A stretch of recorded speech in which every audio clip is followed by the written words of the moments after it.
Okay, good morning, people.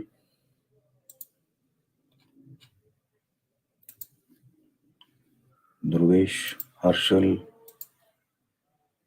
Anuja, Sheetal, Purnima, Ritesh, Manasi, Praveen, Yuva, Kirti, Ashutosh, Rasika, Swarada, Achal, Akshay, Rajwali, Asmita, Prachi, Avinash, good morning. Gaurav, Mitali, Devrish, Devashi, Viraj, Benny, all of you all a very good morning. We are to start with, Chinmay, good morning as well. We are allowed to start with the third lecture as far as Sahil, good morning. Third lecture as far as geography is concerned, or rocks is concerned, sorry. Um, a few students have been asking about, before I commence with my lecture, a few students have been putting up messages to me personally as far as assignment is concerned. With regards to the assignment, I have already spoken about this in detail at various in some of my lectures as such. I think now I don't exactly remember, but I need to mark you for 5 marks, and the rest of the 10 marks you will be having an MCQ very soon. The details of that MCQ and the timetable, obviously. MCQ stands for multiple choice questions in the subjects that you have taken up for FYBSc. Then, as far as assignment is concerned, we have seen 3 documentaries, and I've asked you all to write up an essay using your digital skills, or you could use it could be handwritten, and you'll be posting me those assignments. We'll take the best of that assignment, and I will be marking you on that assignment out of 5 marks. And of course, the rest of those 35 will be your final sort of semester end examination, and your score out of that will be your marks for the respective subjects or respective paper in the respective subject as such. With this introduction, let me start with sharing the screen.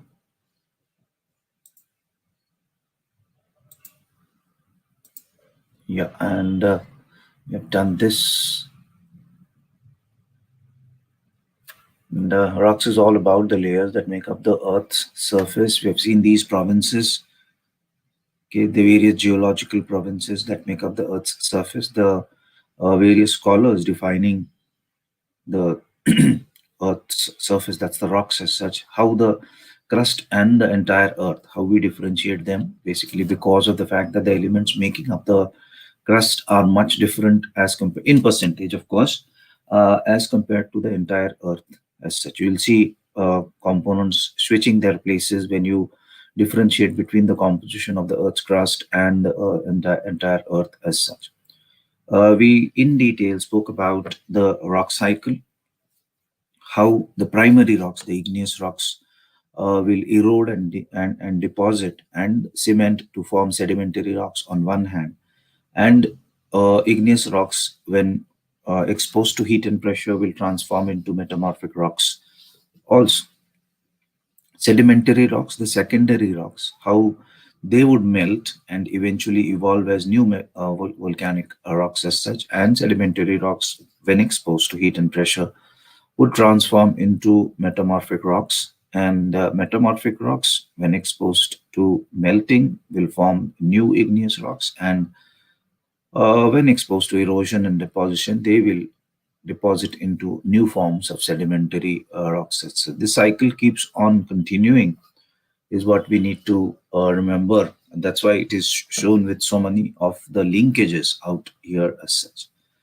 How do we identify these rocks? We have already spoken about this. I'll not go into the layers, but I would like to repeat here that the metamorphic rocks have ribbon-like layers, wavy or straight stripes, and you'll see that these types of rocks, marble included in here, sandstone included in here, are used in the construction, or I would say building industry, to the maximum level, I would say.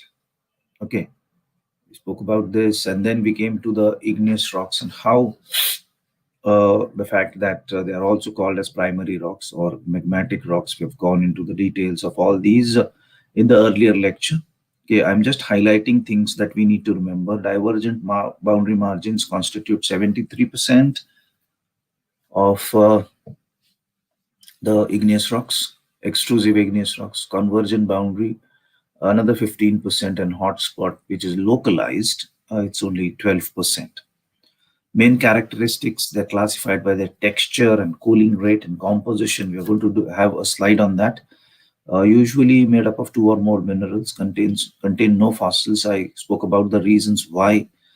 High temperatures is one, and very old rocks which have come into existence prior to uh, larger forms of life coming into existence will obviously not have fossils. So have no layering. We have spoken about these layers also. They rarely react with acids because they are very resistant as such. Can be light colored or dark colored. Can be fine grained, coarse grained, or glassy. These are resistant to weathering. We need to speak about weathering and mass wasting later. This is how igneous rocks would look. Okay, cooling of magma, explosive volcanism, etc. And then these are how the intrusive rocks will look and the shapes that they take. Okay, these are not called as types of rocks. It's basically the shape the lava takes, or rather the magma takes. I've given you the difference between the lava and magma. So it's that the shape that the magma takes, which is known by either a dike or a sill, and so on and so forth. Batholith, Phacolith, and so on and so forth.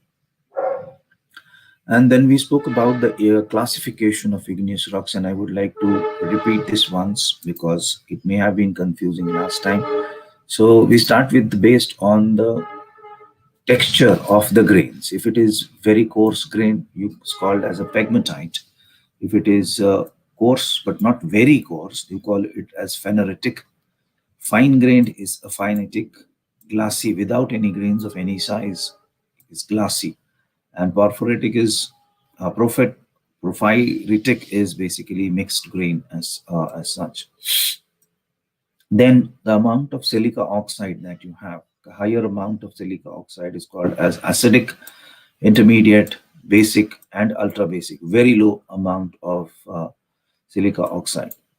Then, based on the mineral composition, felsic, mafic, and ultramafic, as such, felsic, feldspar, and silica. Okay, and that's how you decipher the words as such. And then, based on the mode of occurrence, okay, you'd see that intrusive are further divided into plutonic and hyperbasal. Plutonic is very deep. Hyperbasal is not very deep. More interestingly, extrusive, okay, explosive rocks, pyroclastic, and the quiet type is this here, and that's basically how we tend to classify igneous rocks in a general way. Then we also spoke about the sedimentary rocks.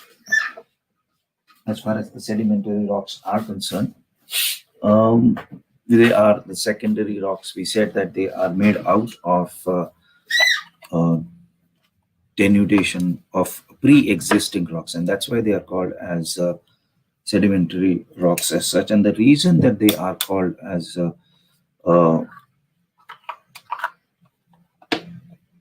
sorry, the differentiation, I would rather say, between metamorphic and igneous on one side and sedimentary on the other is that they get deposited at ordinary temperature and pressure. Okay, and there are different types of sedimentary rocks. We have spoken about a few of them. Okay, You'll see that they normally come in layers. Sorry, they normally come in layers as such. And you'll see different types of layers here. Okay, the upper one is limestone and the lower one is shale. Shale is of course made up of clay. Okay, and that's why you'll see very fine layering as such. But limestone is different. And then of course you have this type of arrangement of, and the larger ones. Okay, these are called as conglomerates. Okay, and when this is very fine edged. Okay, the so to say the material which makes up is round edged. Okay, you'll see that this is rounding. Okay, so invariably this tends to be a river deposit, I would say.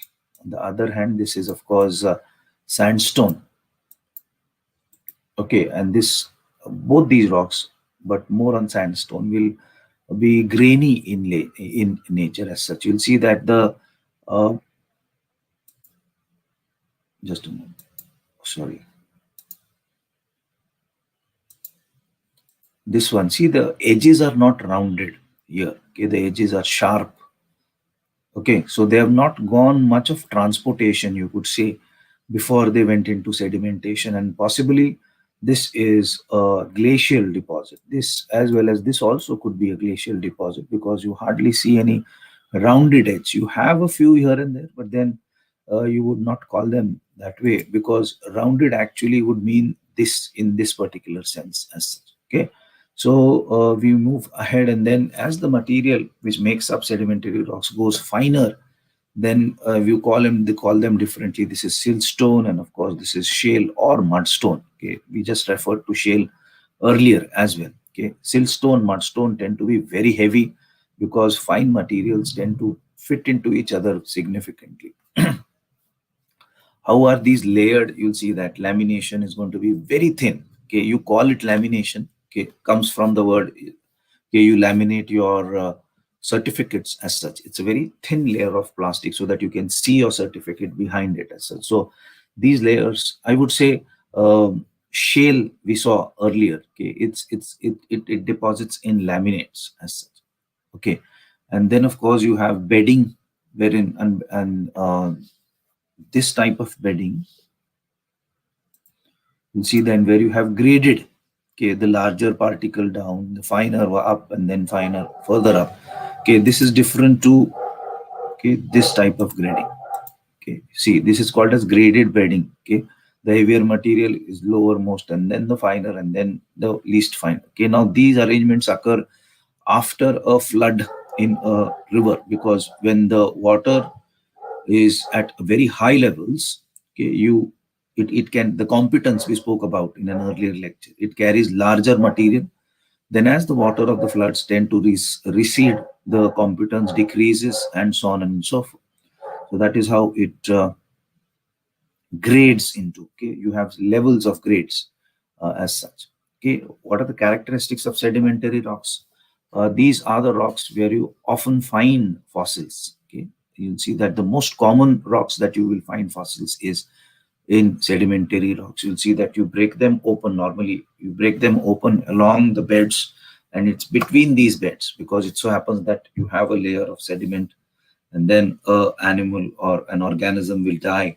Okay, it could be a plant fossil, or it could be an animal fossil, and then you have further um, sediments taking over, and it so happens that the piece of fossil or piece of organism tends to get sandwiched between these two layers and eventually turns into a fossil as such.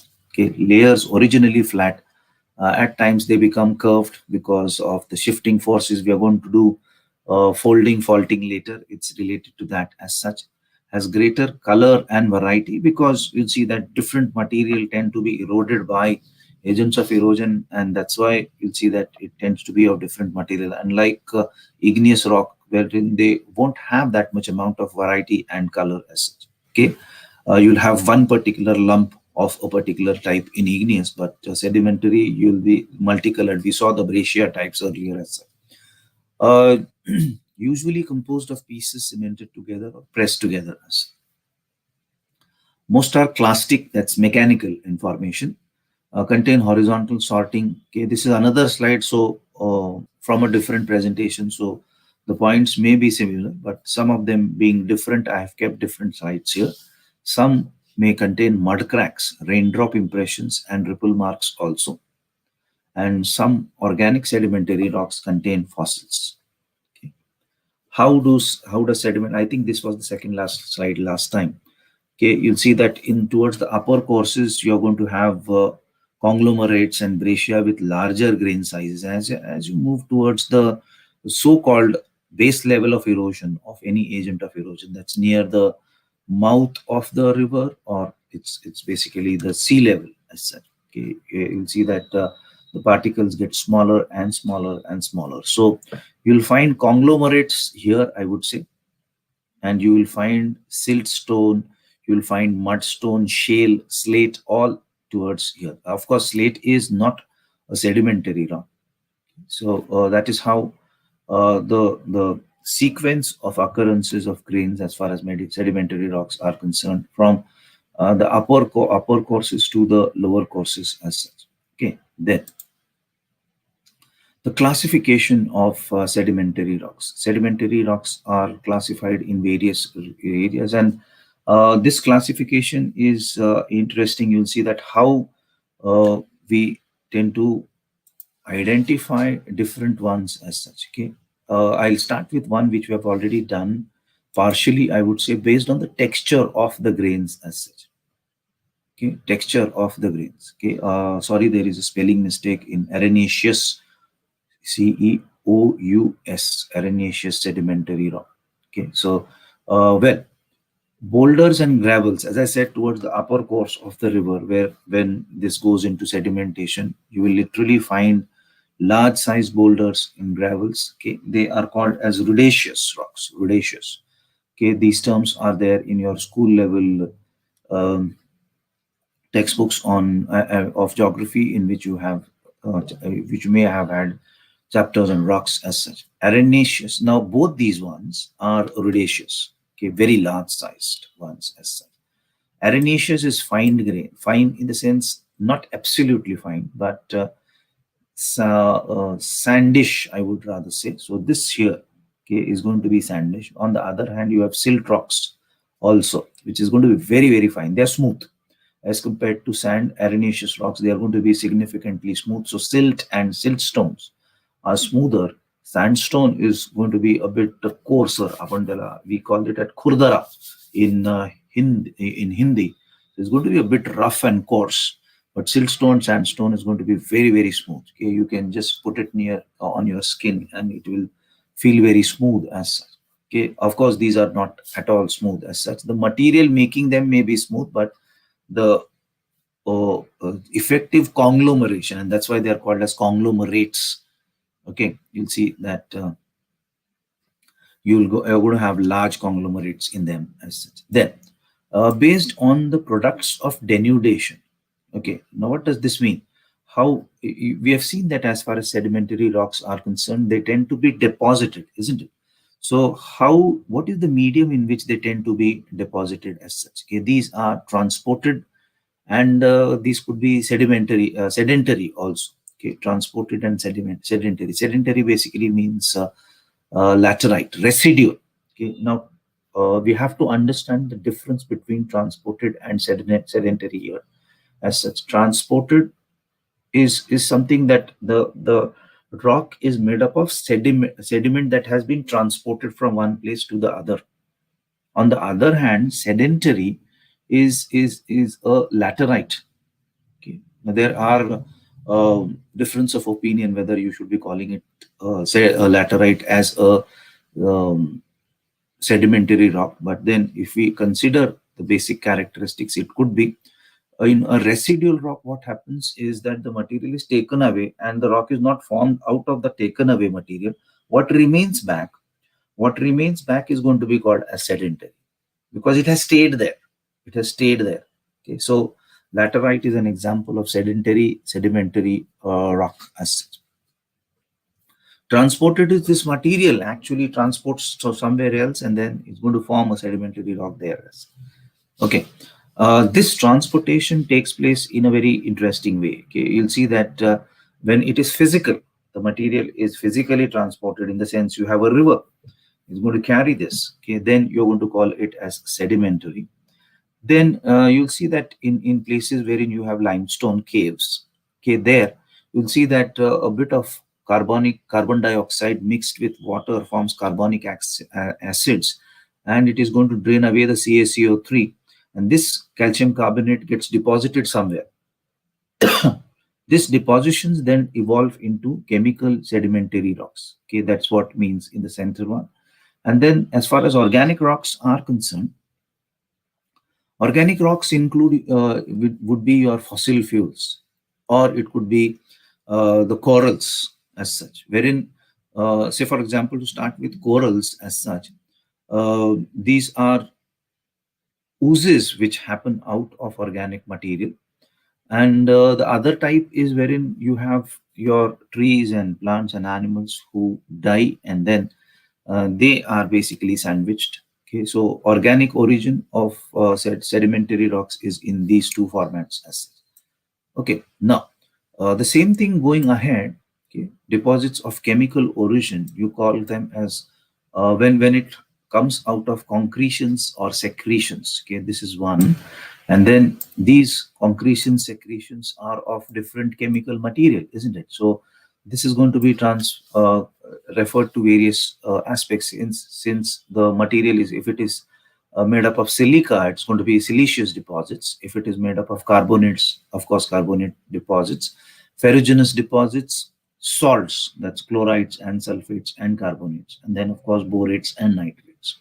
You don't have to remember this, just have an idea that you have this type of classification. Also, I've given you photographs of the same on the other side of it as well. This is not a core part of our syllabus, but since sedimentary rocks, we can think of this on that side, on that level as such. So that is another thing. And then you have organic origin. Okay, this was chemical origin. This is organic origin. You have calcareous, that's limestones. Okay, again a spelling mistake here. Sorry, I'll have to correct that. Phosphatic. Okay, that's guano. Now I hope you all know what guanos are. This is used as an fertilizer. Okay, now this word basically is a Spanish word. Off the coast of Peru, okay, it is known to have a lot of fish. It's a very good fishing ground. Okay, it's the best fishing ground in the tropical regions, I would say, of the coast of Peru. And again, I would like to connect it to El Nino and La Nina. That's that particular area. Now, what happens is you have these small fish, and it is on these fish that a lot of birds come and feed on this fish. Now, these tend to eat the fish, and then the droppings have a lot of phosphate in them. The number of birds which fly into these areas is in thousands, and obviously the droppings of these birds is going to be sizable. For centuries together, this may have been happening, and you'll see that the droppings of the birds tend to compact into each other, and that has led to phosphatic or phosphorites, as they are called.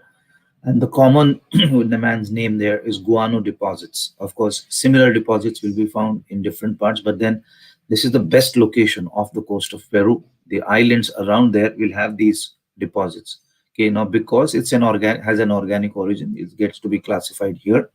Then you have ferruginous organic origin. You'll see that in ocean bottoms, particularly ocean basins, you have bacteria which ooze out iron ores as such. Okay, this iron, and of course the iron forming out of igneous rocks is obviously different, let me mind you, but it's that very same iron which tends to be oxidized by the bacteria, and in the process this bacteria will give out oozes. Oozes is basically very fine material at the base of the oceans. You'll see that these are nowadays coming up as new sources of iron and other minerals as such. You have oozes of not only of iron, you have other oozes, OOZES. Then you have siliceous oozes. Again, as I said, radiolarian and diatoms bring out these. And then the fifth one is carbonaceous organic origin, and that's what I was referring to. coal and peat. Okay, these are, of course, coal and peat come from the same origin. Peat, in fact, is a very inferior quality of coal as such. All these are carbonaceous mm, sedimentary rocks having organic origin as such. So that's the broad definition of classification. Majority of your sedimentary rocks will fall within this particular classification as such. Then you come to the third type of, by the way, sedimentary rocks. You'll see they occupy nearly 75% of the surface. I'm not saying the crust. Remember, we are looking at this whole scenario at three levels: the whole Earth, and the crust was the initial differentiation. Now it's basically the crust and the surface. So I'm referring to the surface here. If you refer to the crust, then the crust will have a lot of igneous rock. But if I'm referring to the surface, because if you see the origin is on the surface, 70%, or in fact 70 to 75% of the crust is made up of sedimentary rocks. The surface, not sorry, not the crust. The surface is made up of sedimentary rocks. The crust will have a higher amount. So this could be a dicey question. You'll have to read the questions carefully as far as MCQs are concerned, whether it is say the question carries the word crust, or whether the the question carries the word surface rocks as such. So possibly I've given you a hint of what would be one of the questions in your MCQs as far as your internal exam is concerned. Now, coming back to metamorphism, I remembered it basically because if the majority of the crust as well as the surface is concerned is made up of sedimentary and igneous rocks. Okay, what is the share of metamorphic rocks? Yes, it's significantly low when you compare them to the sedimentary and the igneous rocks as such. Okay, metamorphism is it progresses incrementally from a lower grade to higher, because it's a dynamic thing which is happening. Okay, a rock is being exposed to heat and pressure.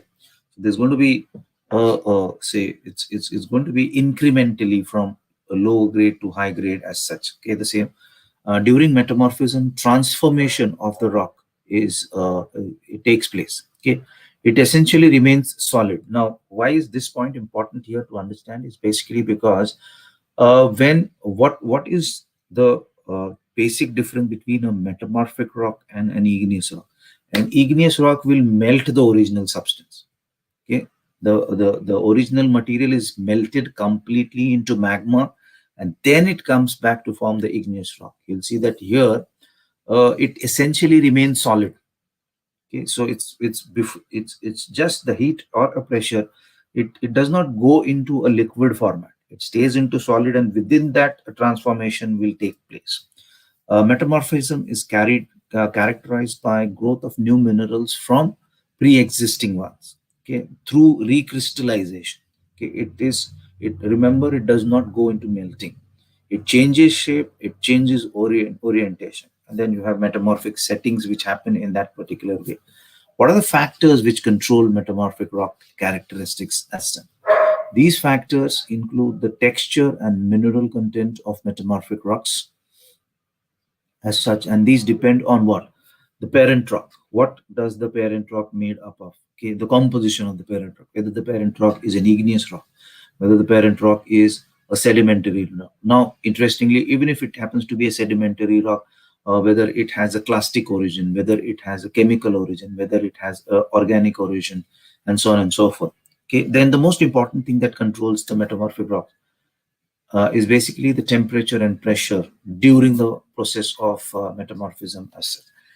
The effects of tectonic forces, you'll see that when we are speaking about plate tectonics as such and plates moving, the amount of pressure is going to be huge. Okay, and of course the effects of fluids, in the sense you have a river, okay, which is shallow, then the pressure of that water is going to be less. If you have a deep river channel, then the pressure is going to be different. And in fact, I would say, if you have built a dam which is going to be very, very tall as such, the water behind the dam is going to cause much pressure on the deposits which are at the base of the dam as such. So The effects of the fluids, particularly as I said, such as water, is going to be an important aspect. And then you take the whole scenario to ocean bottoms, you'll see that the pile of water that you have above an ocean basin is going to be huge, and the weight it carries is also going to be huge as such. Then this is as far as texture and mineral content is concerned, and the dependency of both of them. Parent rock composition, you'll see that usually you'll find no new material in the new rock as such. Okay, it's only that the proportion of water may increase or decrease to the rock as such. Okay, because that is going to play an important role as far as restructuring of that rock is concerned. But otherwise, there is no new addition of material. Okay, then and that's why you'll see that the resulting metamorphic rock will have a similar composition, obviously, to the parent rock. It does not change much. As okay, then you'll see that characteristics of metamorphic rocks. When we are speaking about tectonic rocks, okay, what type of stress is concerned? You have these two plates, whether they're going this way, or whether they're going this way, or whether they're going this way, or whether they're going this way. All these stresses are going to be important. You'll see that minor things lead to such fantastic happenings. Okay, whether it is a compressive strength, okay, compressive that leads to flattening. Okay, you'll see that it's per this is the rock, and then the perpendicular stress, okay, this is called as compression. Okay, or it is planar, okay, which will lead to foliation is chips. Okay, you'll have chips. Now how that happens, we'll just look into this and then we'll move ahead. Okay, you'll see that this is compressive. You take a dough made up of, say, wheat or anything. Here you take plaster of Paris, and then if you press this, how is this going to happen? Okay, you'll see that if it is going to be flattened, then something like this will happen. If it is going to be planar, if it is going to be planar, then you'll see that it would look like this.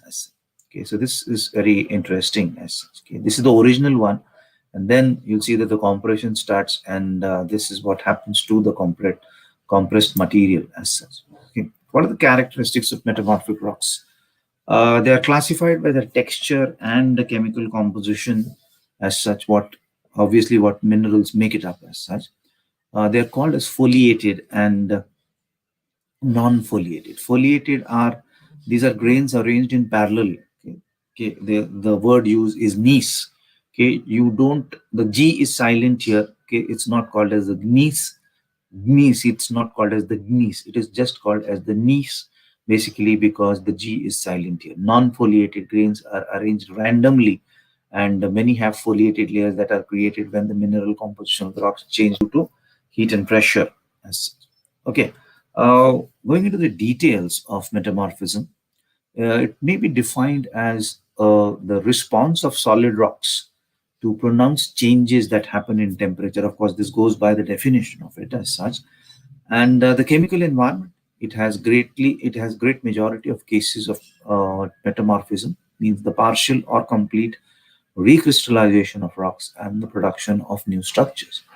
Changes in the three factors of temperature, pressure, and chemical environment upset the physical and chemical equilibrium of a mineral assemblage, and metamorphism results out of that.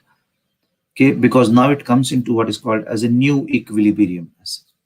The process of weathering and cementation will take place at nearly normal surface temperature and pressure are excluded from metamorphism.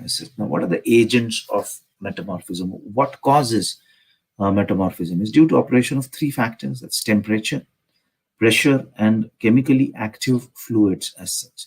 Okay, this is going to lead to a few kinds of metamorphism, so to say. The kinds of metamorphism is due to various types of combination of these four agencies. It's not exclusively that something is going to happen only because of temperature, only because of pressure, only because of chemical fluids as such. It's a mixture. Okay, the heat, the directed pressure, and within them, then of course there is going to be a difference as such. So where you are going to have heat, okay, pyro is basically originates from heat, or I would say volcanic material as such. Pyroclastic material is the material which comes out as which bursts out during the volcanic eruptions as such, and that's the word. Okay, and that if it is heat dominated, it is called as pyrometamorphism. Heat dominated, it is going to be called as pyrometamorphism as such. If it is directed pressure and pressure is predominant, directed pressure in particular direction, it's called as cataclastic metamorphism as such. Directed pressure and heat, it's called as dynamo-thermal metamorphism. And uniform pressure and heat, okay, because see, heat and pressure are there all through, but when does it get uniform? Where it is at a particular place. If it is at a particular place, then of course it's going to be called as regional in a particular location. Marble is basically a product of regional metamorphism. Okay, so that's one example I wanted to share with you all. Now, what is schistose, granulose, and gneiss?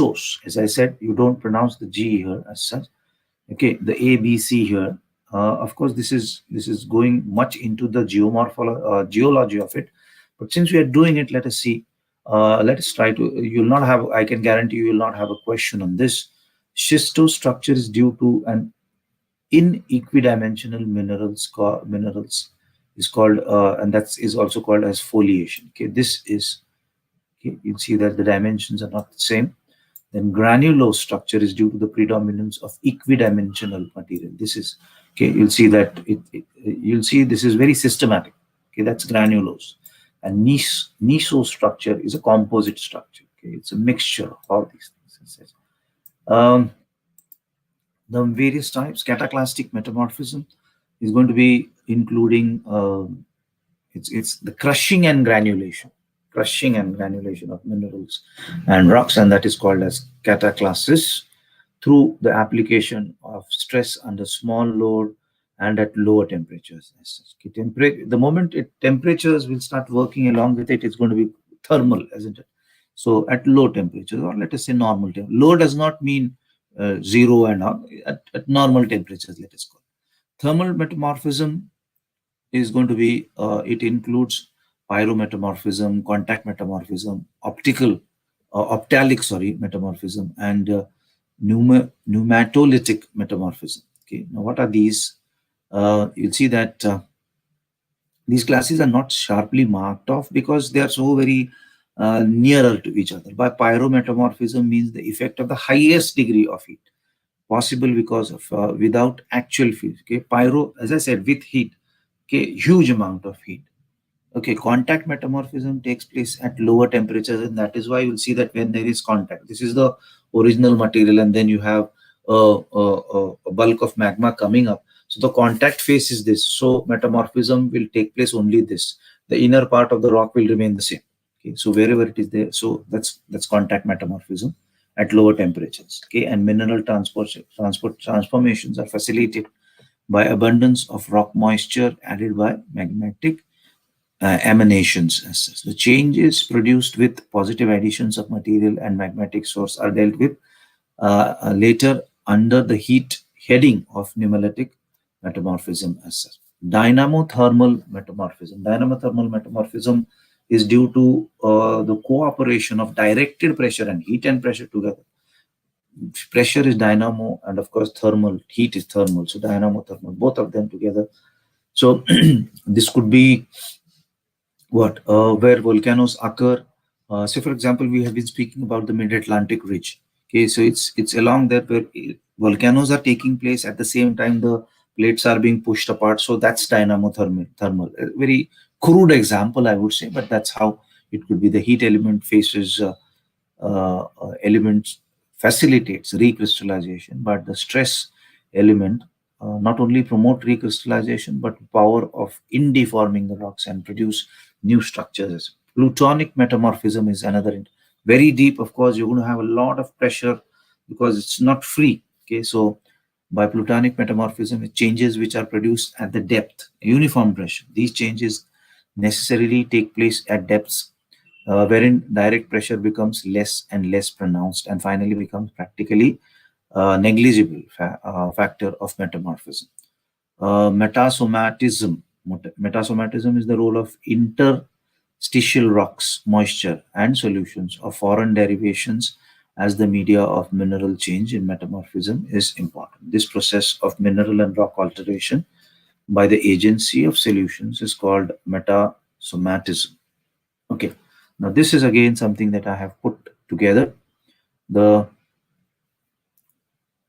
classification of metamorphic rocks as such. It has taken significant time for me to put together again.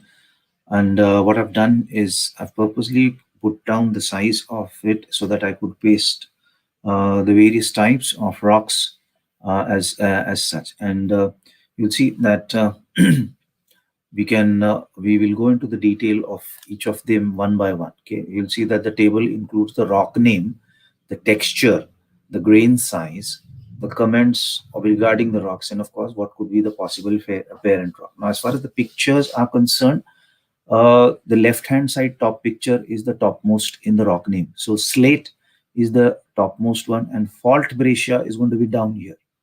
Okay, so 1, 2, 3, 4, 5. Sorry, 6, 7, 8, 9, 10, 11, 12.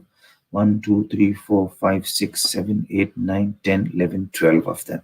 So marble is what? 1, 2, 3, 4, 5 from bottom.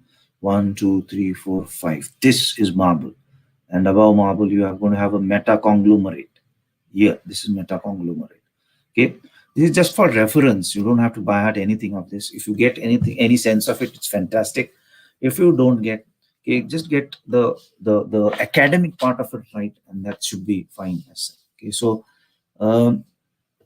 slate is where you're going to have least amount of metamorphism, and fault breccia is where it's going to be maximum amount of metamorphism. Let me just enlarge it so that we can understand it better. As okay, so for your convenience, now this is slate, and this is the photograph, phyllite. This is phyllite, schist. Okay, this is migmatite. Okay, this is one. Okay. And then so on and so forth down further, and you'll see that what we spoke about metamorphic rocks, they're wavy. You'll see you have wavy patterns, wavy patterns. It's all because of, here again, wavy pattern. It's because of a lot of pressure that they undergo as such. Okay, now you'll see that slate, okay, because metamorphism is minimal here, they have foliated. Okay, that means you can see, because it's this way, pressure this way, it's, you can see the layers, or I would rather say the sheets when it's foliated. That's it. Okay, and this is how, and then gradually the foliations go breaking as such. Okay, very weak foliated rocks, which are fine grained and coarse grained here, and non-foliated here. Okay, medium to coarse, coarse grained, fine grained, and medium to very coarse grained as such. Okay. Comments will include all these things. This is something that you can read by your own, and what I need to come up with is the parent rock and the subsequent. Okay, shale, mudstone, siltstone will yield you shale, slate, phyllite. Okay, you'll see here. Okay, phyllite, schist, gneiss. Any rock type may yield you these types of rocks as such: quartz rich, limestone, dolostone, quartz sandstone, and this is bitumen rocks. Okay, this will lead to anthracite here.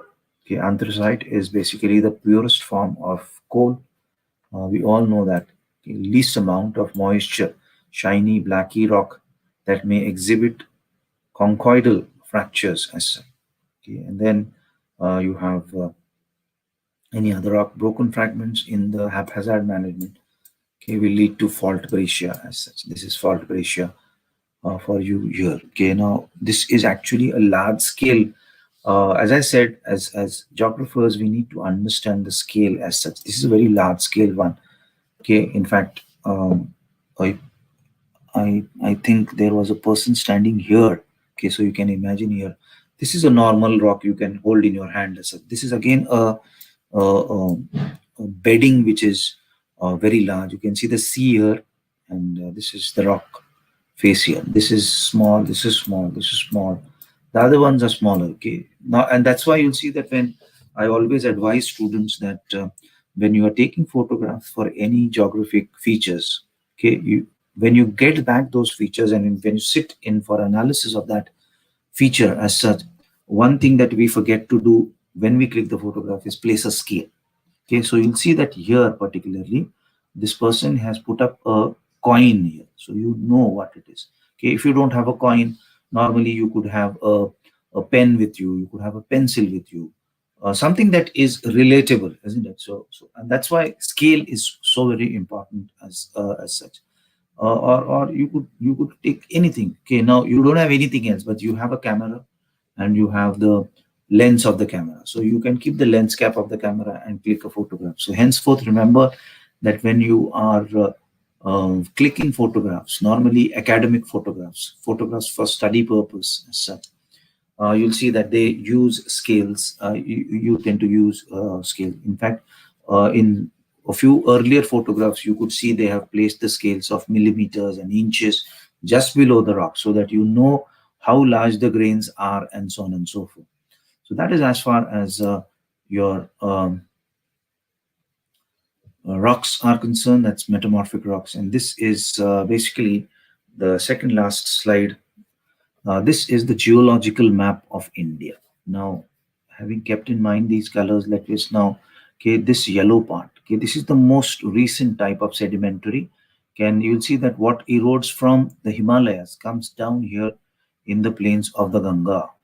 Okay, so the yellow things are all here. They are very fresh and the youngest. Okay, so you'll see that the Sundarbans, etc., all this, and then the mouths of the deltas, let us say the Mahanadi here, the Godavari, the Krishna, the Kaveri, and all the small rivers here, and of course along the western coast also the Gulf of Khambat and this opening here. So all this is recent Pleistocene. Okay, that's towards the Cenozoic, if you remember. Uh, Tertiary sedimentary is up here as such, and then you have the igneous. This is the tertiary. Okay, we know that the Himalayas went into formation during the tertiary period, and that's why this is called as the tertiary. This whole stretch, you'll not find it much in the other parts as such. Then you have the Deccan Trap. Deccan Trap is this, the Sayadris. This is the Deccan Trap. And then you have the Gondwana and the Vindhyan, which have gone into metamorphic here. And then you have a few more. Now let us go into it. Okay, so this is metamorphic Precambrian, very, very old here, the Kadapa series, etc. This is followed by the Gondwana and the Vindhyan series, and then comes the Deccan Trap, and then this and this. So the range of the temporal scale is from low to up. Okay, the upper one here, this is the newest. Okay, having said newest, it's at least a few tens of millions of years of old. But then Precambrian, this is oldest. Okay, this is the oldest, billions of years old. So this is how the geological map of India looks. And finally, this is my last slide. Those who don't have my mail IDs and of course my Facebook account is at this. You could. I don't know whether I shared with you all in an earlier lecture. I have a Facebook. I don't know how many of you all to start with. How many of you all are going with Facebook? Because for the younger generation of today, I believe Facebook is something which is outdated. They are more on Insta and other things as such. And the controversies on WhatsApp, I hear that they're again shifting again as such. But I have been on Facebook for the last 12 years. And in 2012, I came up with a group of FYBSc. And I post information that I get around geography in this particular group. To join this group, of course, you'll have to follow, you'll have to seek, or you have to post me a friend request. I'll accept that request, and then I'll post you to that particular group as well. Uh, all my lectures are available on my YouTube channel also as such. So that is all as far as this particular lecture is concerned. I will stop my sharing here, and of course I will end my show, and I'll return back here. Let me see if I have comments. And since there is some time lag, I believe it is going to be some time before you are actually going to, um, and as I'm parallelly running this on my cell phone also. So on my cell phone, right at this particular time, the slide is still into the metamorphic rocks, the last slide of the metamorphic rocks. Sir Harshal Shinde is asking, sir, is anthracite coal found in India as well? Yes, but you'll see that that type of coal in India, anthracite type of coal, is very very less. The maximum type of coal that we have is bituminous coal. Okay, and lignite also. Okay, lignite is found south down in Tamil Nadu more. Okay, bituminous and lignite is more. Anthracite is found in only some coal fields. Jharia, for example, if I'm not wrong, is where Jharia is in Chhattisgarh, where you have some amount of yes, most of it. Akshay says bituminous. Yes, a lot of bituminous and lignite is found. Peat is in very inferior quality. If you remember doing this in school, the variety of coal is related to the amount of water they have, moisture, or rather moisture content. So, relatively less amount of organic material and more amount of moisture is going to be peat. As the moisture gets dragged out from peat, it moves to lignite, and further fresh, it goes to bituminous, and then more than, or rather, only around 20% of water would be 20 50 15% of water would be anthracite, and you further keep on extracting moisture from this. Okay, you tend to get it to 100% of extraction of moisture. That would be diamond. Diamond is the hardest substance found on this earth, and of course this is the purest form of carbon also. So because you don't have much anthracite, of course you'll see that we don't have a lot of diamonds in India also. Okay. On the other hand, South Africa has a lot of anthracite coal, and that's why you'll see that diamond mines are extensively found in South Africa as such. Okay, so that is about the coal, and then if you have any further questions, you could ask me about it also. And just to repeat again, as far as our assignment is concerned, you'll have to write your assignments on say the based on the three documentaries that we saw. The one of them was, of course, a lecture as such, but it was a very intriguing and informative lecture on the health of the oceans and how it is being deteriorated as such. So you could select one from that. Mind you, the material on that, if you identify a topic in any of these three, the material obviously is going to be found in on Google as such. Devrishi says, sir, what about the dates uh, have to mention in the assignment? Dates which we have to mention? What dates? You will have submission dates. You can mention it. You can write January 2020 on the date as far as your assignment is concerned. Don't go by a particular day, right? January 2020, because sorry, 2021, not 20. You would be submitting it, say, probably I'll finalize a date. Why I'm waiting is basically I want you to submit it on the drive of the G Suite account that we have been given for geography as such. So I will send you a link of that, and then you would be. I'm in the process of generating a link and an assignment, and so that you could put your assignments on that particular link. Once I finalize that, I would obviously let you know. But I believe that I'll start calling for the assignments from around 18th, because I have around what 120 assignments from PSC, and on a similar lines around 160 assignments from BA. So I need time to evaluate those also. So probably 17th, 18th, 19th, or 20th of Jan, and I'll give you a couple of days to submit your assignments as such. Okay, so that's as such. Okay, the dates that you mention on your assignment, January 2021, is fine. Okay, you could say you could put in your name, you can put in your class you want, your division, of course, your roll number also, the subject, and then the year is going to be, of course, semester one, and the year is going to be Jan 2021. So that's as far as few information is concerned. I'm waiting for questions if you have for me. If you don't have any questions, then I could declare that this topic on rocks is complete now. And next time we meet, that's obviously going to be next week. Possibly, if we could have, if your MCQ schedule is not announced by then, if it is announced, then I'll give you some preparation leave. If not, okay, I believe that a preparation leave of 1 week is more than enough. So I will stop conducting my lectures and give you time for preparation 1 week before your exams, etc. Till then, we keep on doing your portion. But let me tell you that um, rocks is going to be the last topic on which I'm going to pose my questions as far as MCQs is concerned. What we do next week onwards may not be there, may not be there.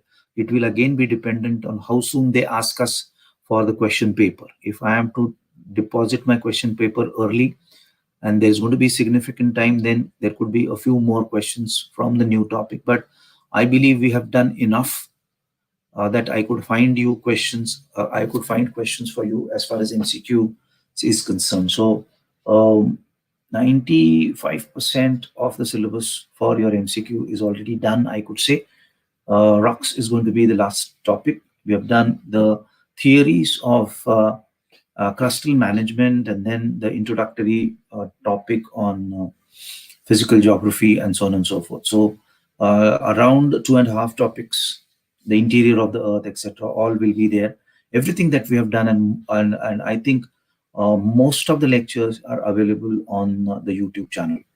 And I make it a point that I write FYBSc, FYBA. There is no harm in that if you are interested, or rather to check what is the difference between the levels of FYBA, BSc. You could look into my FYBA lectures also. I have no issues about that. Normally, I write the topic, and normally I do write say the class also as far as the cover of that particular lecture is concerned. Yuga is asking me a very interesting question. Sir, could you post question bank so that we could get an idea of how the questions will be? Okay, I will try to come up with some questions, and let me see if I can come up with some practice sessions also, if you want practice as well. But keep reminding about me about this. Okay, I may forget this. I have a few questions with me. I'll just give you an idea of how these could be. Normally, we are instructed that the questions, 80% of the questions should be simple and moderate. 20% of the questions should be tough. So if you have 10 questions in all, 4 questions would be tough. 4 questions would be, 2 questions would be tough. 4 questions would be moderate, and 4 questions could be easy. So passing is not going to be easy. It's not going to be tough, I would say. 40% easy questions, so you could surely scrape through. But obviously, I don't want you all just to scrape through as such. I want you all to score well. And let me assure you that irrespective of the level of difficulty as far as the questions are concerned, if all my questions will be based on whatever I've done in my lectures, and as a consequence, if you go through my lectures carefully, you should be, and you're paying attention, okay, you should be able to score a 100% score as far as MCQ is concerned. Probably it's going to be a 20 mark, 20 questions, 1 mark each. They are still not informed. I would like to have it for a larger number because I have a lot of MCQs that I could post you and check your information. I would not immediately call it as knowledge as such. Knowledge is something that you create on the basis of information. So you go through my lectures and then possibly you start thinking about the topics in geography, and then that's how you create knowledge for yourself. Okay, so that's all I would rather say. And I would like to end my queries here. If you have no other questions, I think we are exactly going to end at 1 hour.